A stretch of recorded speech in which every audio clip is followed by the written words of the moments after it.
Hey guys, this is Anthony. This is video number 12 on how I overcame my severe head injury. On one of our drives to therapy, my mom points out a dog being walked on the side of the road.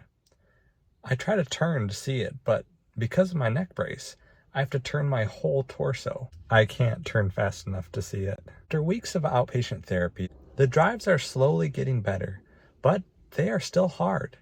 I'm exhausted when we arrive at therapy, and especially when we get home. I now have therapy 3 times a week.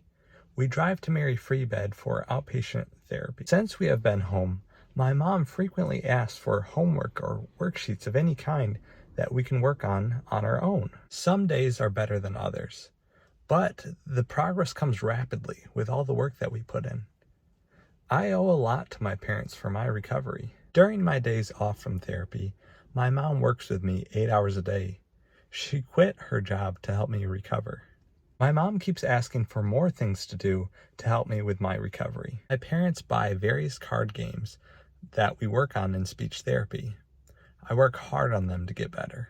Eventually, my parents decide to switch me to home care for my therapy because the drives are so hard on me.